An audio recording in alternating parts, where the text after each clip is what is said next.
controls. Recording in progress. That we have are physical controls. As the name implies, these are controls that would limit someone's physical access to a building, a room, or a device. This might be something like a guard shack, so they can check everyone coming into a particular area. Maybe there are fences and locks to keep people out, or maybe you use badge readers to limit the access into certain areas within your building. So in this video, we'll focus on these four categories of controls: the technical, managerial, operational, and physical. And in this video, we'll look at a number of different control types and determine where we would fit certain control types into certain categories. The first control type we'll look at is a preventive control type. This is a control type that limits someone access to a particular resource. You can think of this as something like a firewall rule, which would prevent somebody from gaining access to a particular area of your network, or it may be something that's more tangible, such as a guard shack. Good morning, everybody. How y'all doing today? Good. Good morning. Good morning. Good. I've already got 2 cups of coffee in me. Had to wake up. Yes. What's up, everybody? Morning. Good to see you. Good morning, Mr. Lane. Morning, Mr. T. Good Morning, Mr. B. Morning. Morning, Mr. Martin. Morning, Mr. Leah. Morning, Mr. C. Mr. T. All right, it's good to see y'all this morning. Okay, as we get started, Security Plus, as we can see over here, 007. We're going to be going into day 2 today. Haven't forgot about you. We're going to do like 45 minutes of finishing up from yesterday. As you can see on the slide, we'll be on SkillSoft day 2, and then we're going to do day 2 slides after lunch when Mr. Charles gets back from his exam. We'll give some time to get back in. We'll just get in there, and then later this morning, after we get back from our first break, we'll break into a study hall. How about that? Sound good to y'all? Woot, woot. Has anybody taken advantage of going into the study hall or the flex room last night? Anybody going there? No, I got word from Mike. Mike said he peeked in there. It was all right. He said it was okay. Yeah. Nothing life changing, but okay. He might have a different view when he gets in this morning. But it was good. All right, give me 1 second to pull this up. Still a little this. I also got my soup here as well. Also, the exam is for your calendar purposes. Went back and double checked. I don't know why it's on the 15th. But the Security Plus exam is the 15th. So it is on the 15th. Of Okay. Looking for cases where someone might have broken into your facility, and you might have motion detectors so that you're automatically notified. I have to figure that one out. The CYSA starts on normally there should be no motion. The 16th. Logs that are detailing everything that's going on. That's what I was wondering. Like, what holiday is between now and then? Login reports every day or every week would fit into the managerial category. Oh, there's a holiday on the 13th? Indigenous People Day? That's why. I'm like, I know something. There you go. All right. So that's valid then. Okay. So put that on your calendars for planning purposes. So if you have appointments or whatever, exam day is the 15th. I've already changed the slide. So this is sometimes able to reverse the impact of that particular event, or you may be able to continue operating with your business with minimal downtime thanks to these corrective controls. For example, if a computer has been infected with ransomware and it has encrypted everything on that system and made all of the data inaccessible, you can simply erase everything on that computer and restore it back to a no-good system using your backups. You might also want to create policies so that if there are security issues or something unusual that you see happen, then those would be rolled up into an alert or some type of notification. And if you find that someone has jumped a fence or they've tried to get in through a door in your building, you may need to contact law enforcement to be able to correct that particular incident. And if something is caught on fire, you can grab a fire extinguisher and make sure that that fire doesn't spread any further, thereby All right, here we go. that particular event. Kind of picking up where we left off yesterday, just having a conversation about day one. We kind of ingested a lot yesterday. Thanks, B. Thanks for putting that in there. Kind of ingested a lot yesterday. I could go back through the slides, but let's see what you remember. Being able to have policies for reporting issues when they No, one thing we were talking about yesterday was the CERT team and CERT. Yesterday I probably put CERT, so just sub that E for the I. Alright. So you'll have the computer incident response team and the cybersecurity incident response team that can come out. That's where we kind of left off at yesterday. The computer incident response team, again, will be the one that will remediate any computers that you have been released by the CERT team, the cybersecurity incident response team. Okay? So the CERT team, computer incident response team, they're the ones that's going to remediate the computer. The cybersecurity incident response team, they're going to make sure that that endpoint, whatever it is, has been eradicated and resolved. Morning, Mr. Michael, how you doing? Has been anything about that computer that could have a vulnerability, they've already taken care of it, so it can get put back into the network. But what say you? What did we cover yesterday? What stood out with you guys yesterday? You might want to have a generator so that while you're waiting for main power to be restored, I like these little flashback conversations of yesterday. Mr. Martin says control types. I remember those, yeah. I think one of them is managerial. Yep.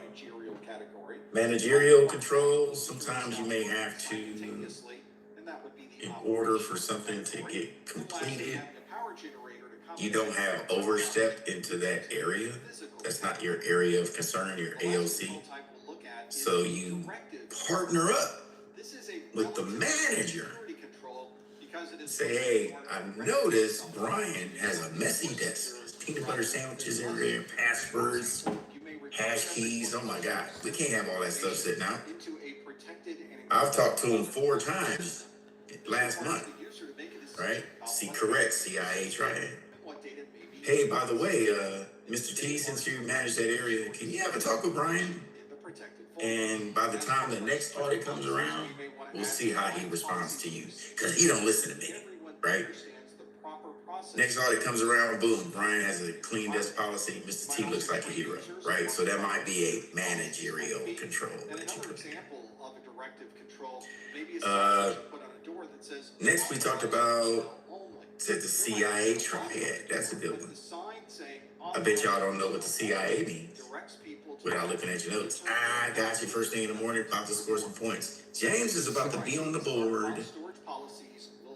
That's only one piece. Confidential. Someone performing a security policy training. No notes. No notes. All right. Let's see if I can get here. Confidential integrity. Martin came in on the clutch. Or simply one single example. Let's type it. Yeah, we talked about that. Yeah. Any of those squares in our Confidentiality, authentication, and availability. That might fit into a different. You'll see on the exam to try to pair up what would you, and correct the last part of that, because you've done all that, a person can't say it wasn't them. So that big word that we learned yesterday was called non-repudiation. Yeah. Non-repudiation. I sound like I'm running for office. Non-repudiation. Can't say it wasn't you. All right? Like Shaggy, it wasn't me. Yes, it was. Morning, Mr. Kevin. Vote for James. Vote for me. I will ensure your ward gets the most highest degree possible of money and earnings and support. So remember, on the exam, inside of confidentiality, authentication, and availability, they will ask you, what can you implement at each layer of the CIA to ensure you have that? So for instance, let's tackle, get this pen. Thank you. I tell you that learning computers can be quite inviting. What would you implement at the confidentiality level to ensure you have confidentiality? Like, what can help you? I can't imagine how people Encryption? What else can you put? VPN? Cool, good answer. My name is Hunter. One more. At least we get 3 answers. Because I had osteosarcoma. Osteosarcoma is a special cancer. Rights information. Love it. So they Love have to it. take my life. Love it. Authentication. What can you put? Remember, you're verifying that the person is the person. Certs, MFA. Yeah. Certificates, MFA. That's good. Those are 2. Tokens. Outside of the regular what? The usual, as we call it. The usual. Yeah. The bio. Most unusual. I'm just making up words like outside of the usual. Most You have common access cards. Those will do it. Availability now. What can you have at that layer of the CIA triad to ensure without the donors. everything's available when you need it? Thank you so much. You have saved so many. Now, this is tricky now because this is their.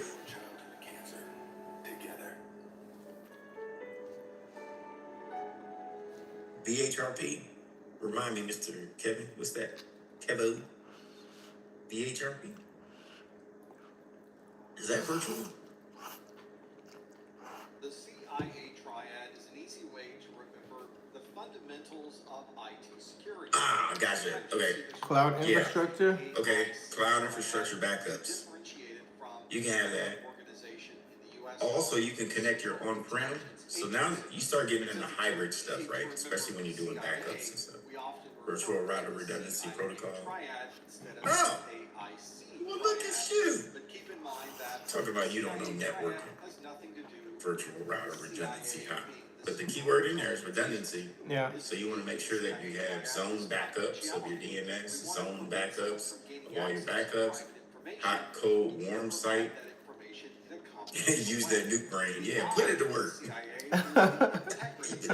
Put it to work, sir. And then you want to, another thing too, let's think about the mechanics of these things. Because we're going over this morning in Network Plus. What do you need to implement on that big giant PBQ that was like 8 minutes in order to have failover and redundancy for 3 switches connected together? Those ports have to have something turned on. Oh, what was that? That's the. The tagging would be for my computer on switch 1 can use the printer on switch 2. That's tagging. That's VLAN tagging. Or we call it port tagging. They're both interchangeable, okay? So if you hear both of them, it's the VLAN tagging is port tagging. Just to let you know, okay? Now, spanning tree protocol is important because spanning tree protocol makes sure you don't have a broadcaster and it gives you convergence. Elaine says NIC, which is good because you can have NIC teaming on the inside of server computers. So if each computer had 2 NIC cards, you will team them together and open up an information highway. And if one NIC card fails, the other NIC card takes the place of the one that failed until you can get it replaced. Now, Elaine, you're on the right track. What does it call for switches, though? You gave me the answer, but you gave me for another platform. What is it for switches? Is SNMP? Research? You need a virtual switch on a virtual network. Whatever you do on prem, you need it in the cloud. Is it IKEV1? authentication credentials. Two ports work together. Additional They're factors teamed provide together on more switches. confidentiality. When we're receiving Trunking. data from a third There party, you go. we Trunking? want to be able to verify that the data that we have received She got it this one. that nobody has made. Yep, so you have to have to. Now, if we say trunking, dare we say lack P? Integrity. One way to provide integrity is by hashing. The person sending the No. data will create a hash of the data. All right, trunking is you're opening up the information highway. At the same time.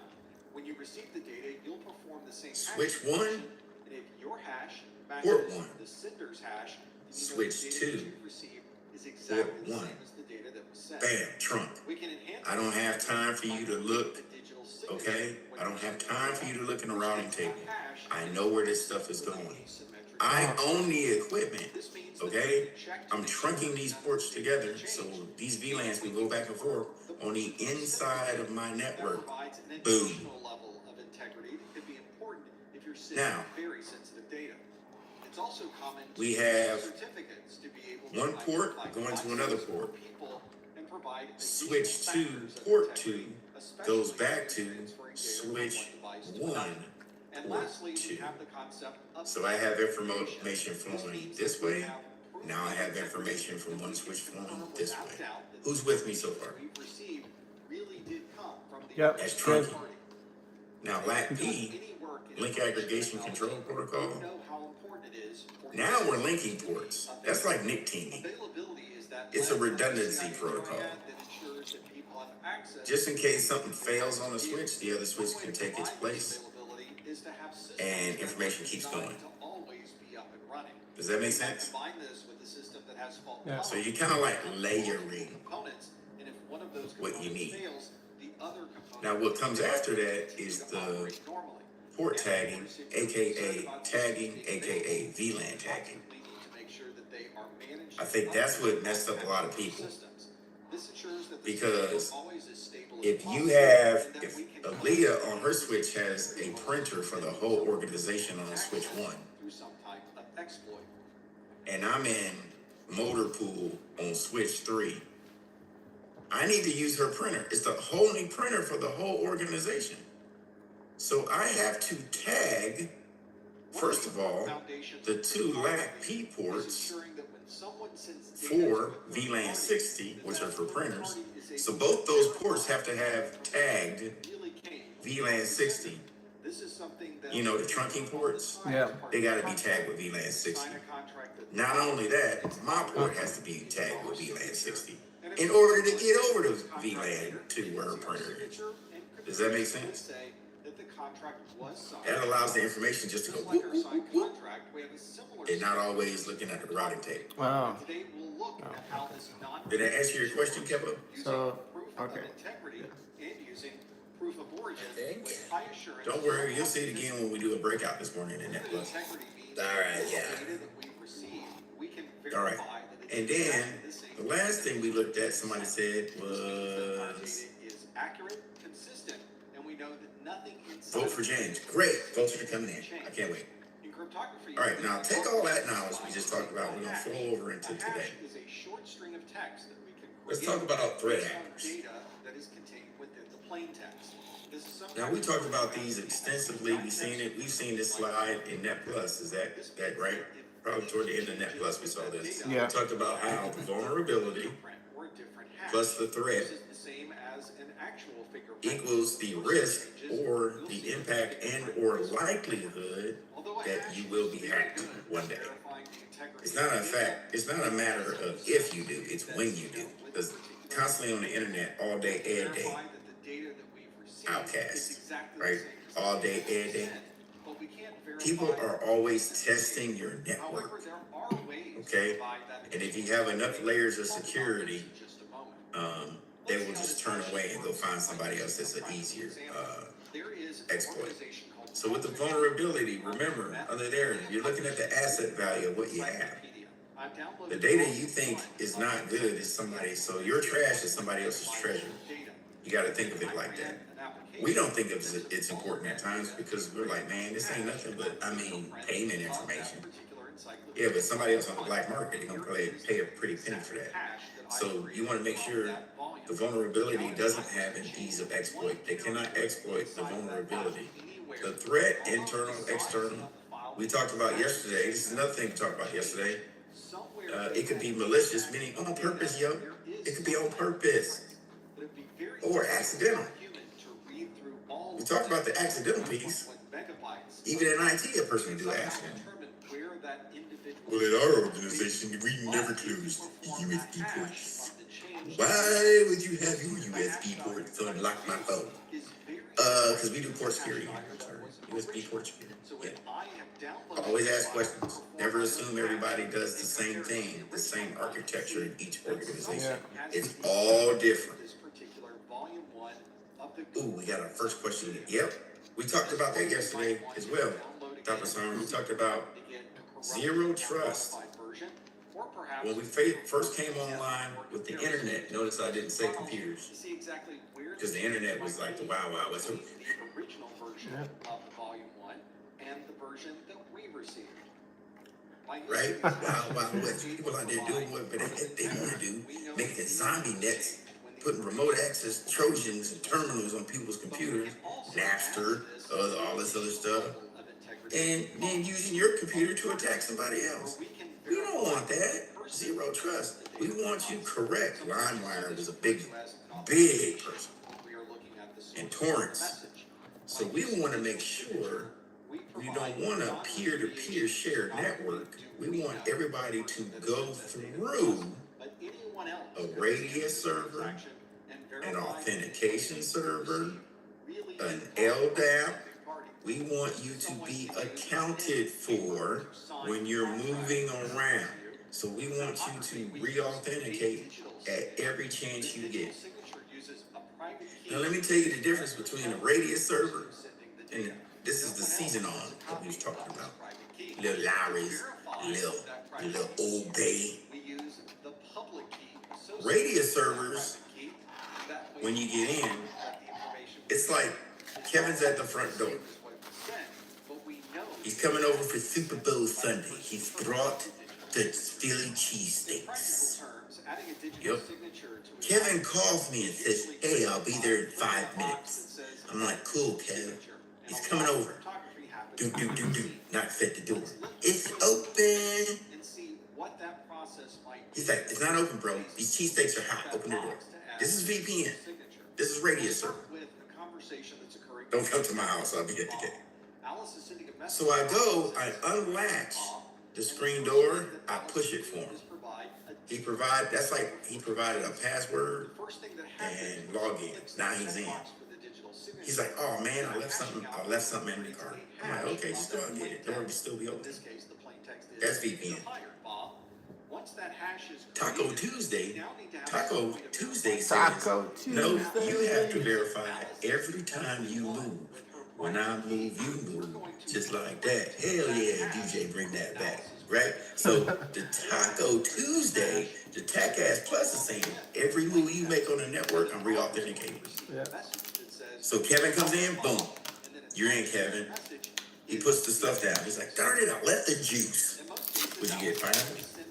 Yeah, okay, good. He walks out the door. He comes back, the door shuts and locks behind him. He comes back, knocks on the door. Yo, bro, the door's closed. Gotta go unlock this thing again. That's re-authentication. Comes back in. You get what I'm saying? So every time he moves, Taco Tuesday re-authenticates. Make sure he's supposed to be there. So with that, you'll cut down on your threat actors and your threat vectors because you use machines like this. You'll use these items in the matrix to ensure your agents will be working with you, Leo. Alright? And then that'll lower your risk. Now, threat actors. Ooh, we already know what they do. But we need to know what the motivations are. This is a question on the exam right here. This whole slide, and you can get any one of these. Don't trust the taco. Yep. Don't trust the taco too. Reading a digital signature and verifying the They have digital intent signature motivation. is something that's usually They can created maliciously with a target, button on your screen, or it's something right? that happens automatically. Versus the opportunist, you might just see the door open and bang. But having an understanding Just of walk the in. digital signature Yeah. process, We might get caught. verification Let's take the of risk. the digital signature process, Accidental, unintentional. Talk about strategies. we're looking for. When they attack, they want service disruption. They want to take your data, With transactions like this. and they want to spread disinformation. Believe it or not, that's an attack. You can. Michael's my competitor. He sells squeegees better than I do. I could be a hater, go around. You know Michael don't pay his bills, right? Yeah, I heard he owe a lot of people. He owe a squeegee company a lot of money. They gave him some squeegees. They ain't paid him in a year. That's dis.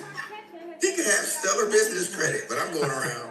Yeah, I'm disinformation. Yeah. Yo, don't go Michael squeegees. Never know what's going to. Who said that? That's what they said. Right? Spreading gossip. Yeah. Chaotic motivations. Financial motivations. Hey, what if I want to blackmail you, extort you? Fraud, or sell your proprietary secrets. Right? No wonder Big Sugar have hit records, because he has a formula. We're all very familiar. You know what I'm saying? Big Sugar got a formula when you come into the studio. Big Sugar. But you might be, Traditional authentication right, an engineer that says, let me take this formula and take it over to Lil Toe's records. And see if he want to buy it. See if he want to bring out Lil Big Toe. Yeah, that's the competitor. A little bit. And then political motivations. Y'all said this yesterday. Whistleblowers, nation state actors. Nation state actors have unlimited pockets, unlimited money, and resources. So they'll just keep coming at you and keep coming at you many different ways. Kevin says sometimes they just want to kill your operation, other times they want to steal your gift, other times they want to stumble into it by mistake. Do you believe that sometimes companies, they will let you go in order to get hired somewhere else at the competitor?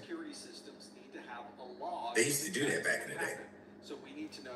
So for instance, if I was working at Coke, and I'm like, how does Coke, if I was working at Pepsi and I say, how does Coke sell so much stuff? Well, this is what we're gonna do. We're gonna let you go. We're gonna let you go. We're gonna say you got terminated or fired or you just moved on. I need you to try to get hired over at Pepsi in marketing. What? It's called espionage, industrial espionage. But you need to go in where there's no NDA. Well, people don't care about NDAs. And plus, if I'm letting you go, I don't care about the NDA. I want you to go find out. So I'm giving you permission to go against the NDA, to leak a little bit, to get a lot. Then once you get in, you work your way in about a year. You call me, James, it took me a year, but I'm finally putting my hands on the formula. Great, take pictures and send it to me. I want you to abruptly quit and disappear for 6 months and then come back here and work. That actually happened back in the 70s and 80s. People were doing that stuff all the time. Right? Business strategies, artificial scarcity, gate, yes. A mode. You become a mode. We really are the person we claim to be. All right. Allows us access into the internal file server. With this, Security professional, when you're trying to get all this information, now, on hundreds or perhaps even I know I wasn't in a computer system when I gave the analogy. I was physically walking into a building, hoping I could get in. where those systems might be. But according to the slide, Anywhere in the world. So the question could what I did be considered as an advanced persistent threat? Connect to our network is a computer that's authorized to be on our network. This computer My main company sent me on a mission that took me a very long time to try to get. And in most cases, I went undercover as a PI before. Password on one of your systems out I was getting paid too. I was under for like 3 months. Confirm that system is Now, was that it? Y'all want to hear the story? I don't know. We in the middle of a lesson. Yeah, let's go. It was a steel company in Georgia. Yeah. That is digitally signed. Well, it wasn't steel. It was kind of like a little. Yeah, it was kind of like it. Anyway, they had this thing Yeah, where let's hear it. they would sell this these air conditioner ducts and stuff to like these industrial companies. And I guess the way it was made, it needed to have. Now, Kevin, you could probably chime in on this. The metal needed to be treated a certain way because it was part of the environmental system or something. The steel, it was something that they needed to use or something. And the way the steel was made, it had to be charged a certain way to build the building or something. Does that sound familiar? He's typing. Yeah. There you go. So this plant was doing this. Now what was going on is they put the steel out when it gets done on the weekends, and then Monday morning in the yard, the steel comes up missing. You know how much money that is for a company? Creating this certificate is relatively straightforward. Yeah, he knows how that works. So now you just created a back order for the company because somebody's unloading the steel for pennies on the dollar out the front door on the weekend when nobody's around. They lost a lot of money. Not only that, they put in brand new TVs around the company. Somebody installed all the TVs. Insider. I'm like, come on now. Yeah. Over the weekend. Typically proprietary process. Yep, they were making a penny. So they hired me. So I went in as a janitor. Went through the interview process, everything. Went through the temp agency. They made sure I got hired. I'm telling the truth. So I went to the temp agency, filled out a job app, had no experience, now legally I had to use my name somewhere on the job app. Because if I had to testify in court, I couldn't have went in as an alias because I was a private investigator. So legally I had to have some legal tie to being there. So when I testify, I'm testifying under some variation of my real name. Yeah. Does that make sense? So I went in under J. Daniels, which is James Daniel. Daniel's my middle name, so that's what I put on the thing. Jimmy Pop. To make this long story short, got in with this. I found who the crew was, got in with them. We were going out. They even paid for me to have an apartment with no furniture. Had this whole story as I was a deadbeat dad. I was bouncing around job to job because I was trying to avoid child support. Like, it was a whole thing. So they had to get it around. I had to become unsavory. So they accepted me and really bummed out. Anyway, they said, you want to make some money? So I found out who was taking the steel. Right before we set up the sting, I'm at lunch at KFC. The lead investigator calls, says, you need to get out of there now. I'm like, what are you talking about? You got burned. What? You got burned. When you go back, quit and do it in the worst way possible. So I had to go into now the one who hired me was the one who knew why I was there. What got me was the girlfriend of the head guy found the paperwork of me being a private investigator that was faxed over,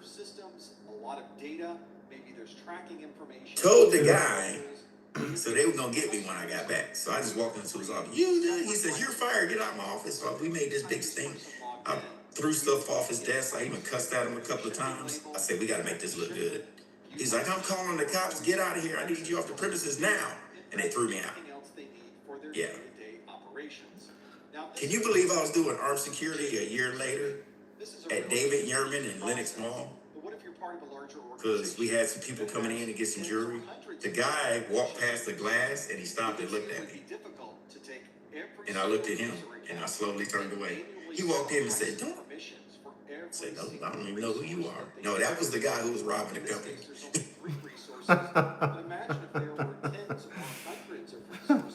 This whole thing took 4 months. I know we digressed, but yeah, it was good though. It was good. Yeah. Yeah. But anyway. Advanced persistent threat. So the guy on the inside was the advanced persistent threat. He kept stealing from the company. He kept selling it. He was selling off the goods. Now, if it was data, it's the same thing. Same thing happens if it's data, Yeah. right? So that's what we got. Here's how this would work. We'd have the same People will say, I want to deny it was me and this and this and this. That's why you have non-repudiation. Organized crime, I can say he was in organized crime. Yeah. Mm-hmm. And you'll have competitors trying to get you. Track a shipment, view monthly shipment reports, All have right. access to customer. Let's talk attack surfaces. Anything else you would need in shipping and receiving. Attack surfaces. Now let's add in. I kind of breezed through this because this is stuff we've talked about before, so it's nothing that's a big secret to me. But let's get to the attack surfaces. Proper definitions of this. Key points. Points where an attacker can discover and exploit your vulnerabilities. Physical network application and human surfaces. Again, they all count because we said it right here. I went in physical nature, just walking around. Then I can get to your network. Then I can use an API or an application or human interfaces. What is the human interface to gather information? What are they talking about? The human interaction. What is that? Saturday. Dave's ready. Dave Jordan's ready. I can do this very well to probably get anything I want out of you. Be it an email, be it anything. Conversation. That's what they called me in college. Social engineering. They called me a lot of Yeah. things. Yeah. So Kevin says I have charisma. Well, vote for me, Kevin. I will make sure your district gets the first funding of the year. And then whole organization or single system or app scope. So you get application scope. So you got to look at everything. You'll hear this term in Security Plus called single pane of glass. I mean, you're looking at everything. We used to have tunnel vision in IT. The front door is secure, it's good to go. The network door is secure, it's good to go. Everything's locked, yep, segmented properly. But then we lost it because we got tunnel vision just based off that one thing we had to secure. And we didn't look at how all of it connected together. Yeah. So now they had this thing called a single pane of glass where you have to look across your whole organization as a whole and have gap analysis to see how you can make it better. Then the threat vectors, the high capability actors can expand attack surfaces in developing novel vectors. How can you develop a vector? Can be a very involved process, and this is something that commonly takes a number. An attack vector could be physical network app, right? That's Yeah. the sector, the attack surface. How can I invent a vector, a way of attacking? Emails and data gathering and anything else that's needed to compile the information about what's happening. You're gaining my trust. Before Right. starting the gap analysis, it's useful to have a We know Charles goes to Starbucks every morning. and an idea of where the goals. He gets the egg white turkey bacon There are a sandwich number of different baselines to choose from. with a caramel macchiato, Baselines extra fluff. specifically created for certain I know he works at that competitor Nomad. His briefcase has everything in it. I intend to follow him for 2 months until I can get close to that brief. Hey, you like egg white bacon sandwiches too? Yeah, I love them. Is protecting controlled, unclassified information in non-federal systems and Every morning, every other morning. Then I slide him again. Hey, let me get that for you. Oh, thanks, man. 2 months later, he makes a mistake. James, you're here. Yes. Can you watch my briefcase? Sure. Where you go? To the bathroom. I'll be here when you get. He comes out. Where's James? Where's my briefcase? Going through. I've extracted the information. But you're right. Developing trust. Right. Charles says, I'll never trust streets men in a Starbucks that love egg sandwiches never again. Moral of the story, never poop in a Starbucks. But you know what? We giggle about this though, but this is happening out there all the time. It's happening all the time in some form or fashion, right? So you gotta look out. Vulnerable software, you gotta look at the faults in the code too. So when you talk about, that's a vector right there for software. So what we're gonna learn in Sec Plus and CYSA is different ways that you have code security. You can also compare What's these it? weaknesses with the most This is I came in at the wrong time because of what? compensate for those weaknesses. We're talking about trusting men that love egg white sandwiches and bacon. Broad categories And- of security. and we- Break down those broad security. Yep, we'll give you the whole story later. You already got me looking at everyone's bags of pineapples. And now you can't even yeah. Charles, we layered here. All right. So you have to do code analysis and code security. So if you hire a third party person that does a lot of code for you, I got a question for you before we finish this off. Okay, listen. There's a lot of code. Can you agree there's been a lot of code written? Yeah, tons. Tons of it, right? Yeah. So my ignorance was bliss. So when we start to break this down, The turkey bacon sausage sandwich. So do you think if I need code written that this person like reinvents it, or do they get it from somewhere? You think there's plug and play code out there? Yep. Yeah. Yep. Right. Yep, they're gonna get it from somewhere. They call them code repositories, Yep. script kiddies. There's folks out there. There's code out there in libraries. You're right. They just take something that's existing already and tweak it a little bit. Yep. Get it and Right. perhaps modify. Yep. So that's why when developers are being hired to create apps, you have to have some kind of development ops, DevOps, to go back in and scrub the code to make sure there's no backdoors left in it, to make sure that there's no meta characters that may give you the wrong computation, Yeah. the wrong variable, or a wrong execution, right? So somebody has to go through this stuff line by line or use AI to go through it. So that's very important too. And hey, there you go, Elaine. You want to be on that side of the house? You can be on that side of the house being QA. They have code as a service, CAAS. Yeah. So what happens is you can find the faults in the code, you delay it, Get it patched. You have to make sure that unsupported systems and applications aren't using valuable code for your organization, because the computer itself already is a big vulnerability. So if you have any important stuff on it, you're leaving the door open. Then you have client-based and agentless. So if you have client-based software, let's put it this way, agentless, you don't need it to go through something or to be hosted by something. That's the agentless. Characteristics of automated vulnerability scans, that's what you're gonna have. The client-based vulnerability scan is only gonna look at the host in which it is sitting on. Does that make sense? The agent list is, I don't need to be connected. I don't need a host to do it. I can have a piece of software that runs through the whole organization to try to find a host. Points me in the right direction. I don't need a host. I'll just run it.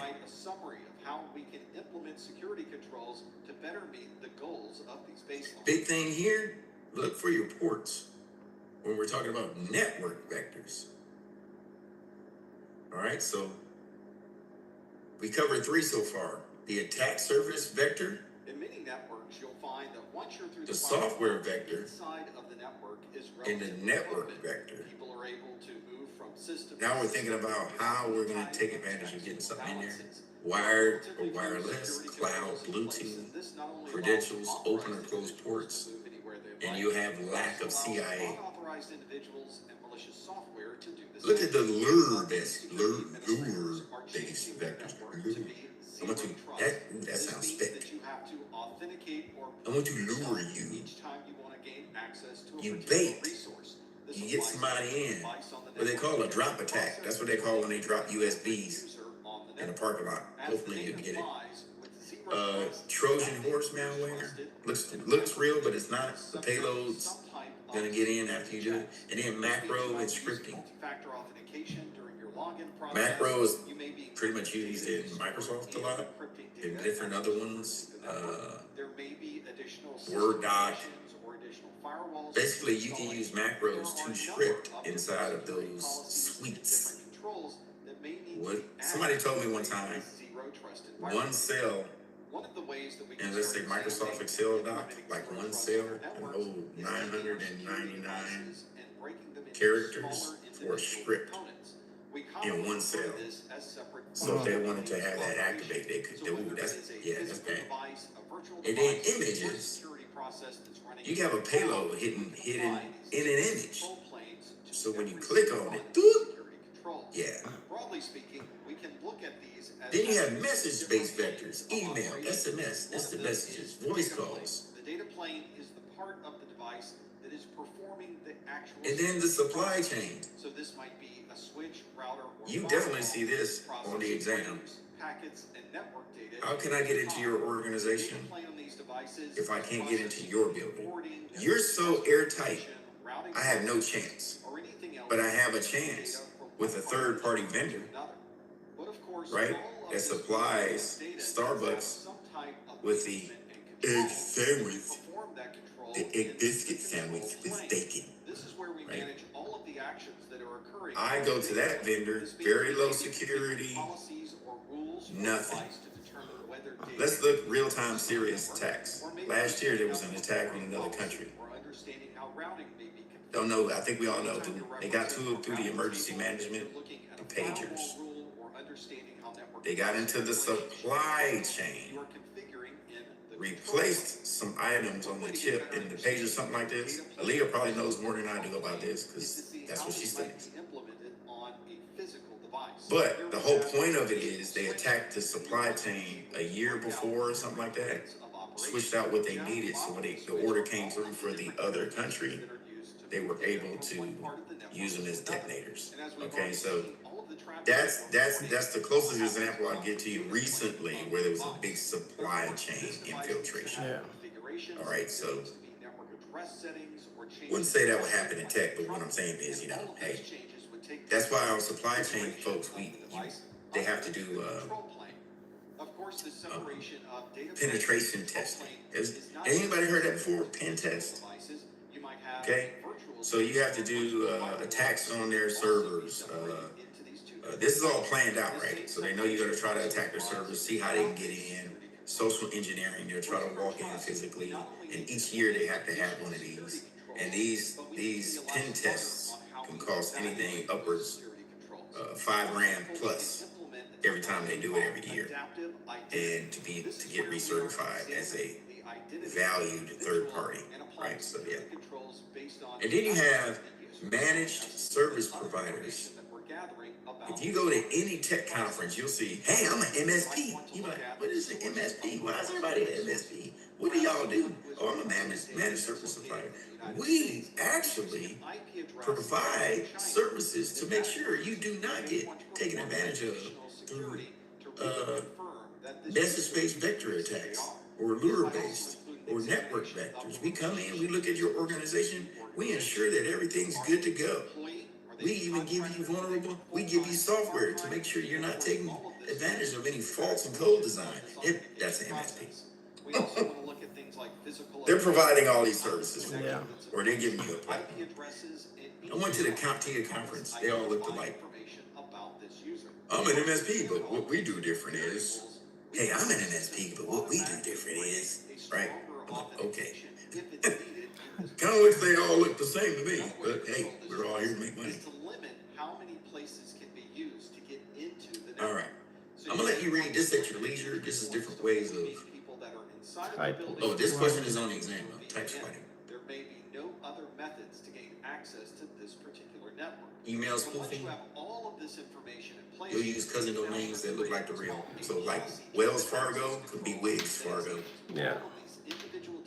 Right? Starbucks can be Starbix. So that's type squatting. They'll try to get something close to, or they replace a letter. They'll replace an I with an exclamation mark.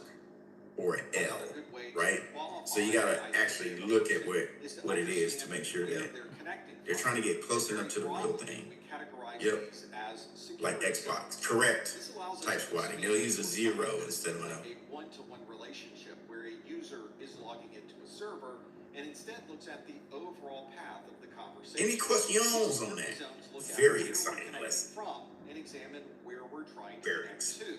So this may be on an untrusted network, and we're trying to connect to a trusted network, or maybe an internal network or external network. Now I'm gonna order an Egg McMuffin. Go for it, Mr. T. And order one for Charles on me. Here's what. This allows you to now start setting on what zone has access to all of the others. All right, so let's do this. Let's finish up day 1. Let's go to break. See you at the top of the hour. And don't forget to clock in. That's in a trusted zone. We can also use these zones to create an implicit trust. For example, if someone is in our corporate offices, they might. All right, let's check this here. May be accessing data on a database server that's in our data center, and the data center exists in the internal zone. This might allow us to create some policies that says if anyone's communicating from the trusted zone to the internal zone, that portion of the communication is implicitly trusted. To be able to set these policies and procedures along this pathway, we need to have something in place that allows us to create an enforcement of these policies. This is our policy enforcement point, and each subjects and systems that are communicating through this network will be subject to evaluation by the policy enforcement point. These subjects and systems commonly are end users, they're individual processes running on a system, or they may be applications that are in use. You can think of this policy enforcement point as a gatekeeper. All of the traffic traversing the network must pass through the policy enforcement point so that we can make decisions on whether we would like to allow or disallow this traffic. And although this policy enforcement point is shown as a very broad abstraction in this diagram, you can think of this as multiple devices working together to be able to provide identification of the users and the traffic. The policy enforcement point doesn't provide the decision on whether traffic should be allowed or disallowed. Instead, it gathers all of the information about the traffic and provides that to a policy decision point. This policy decision point is responsible for examining the authentication and making a decision on whether that should be allowed on the network. Your policy engine is looking at all of the requests that are coming through. It examines the request and compares it to a set of predefined security policies, and then makes a decision on whether that is granted, denied, or revoked. The policy administrator's job is to take that decision and provide that information to the policy enforcement point. There may be access tokens or credentials that are created as a result of these policy decisions, and all of those credentials are then sent to the policy enforcement point using this policy administrator. Now we can put all of this together to create a single zero trust model, which starts with our subjects and systems communicating from an untrusted zone over the data plane and communicating through the policy enforcement.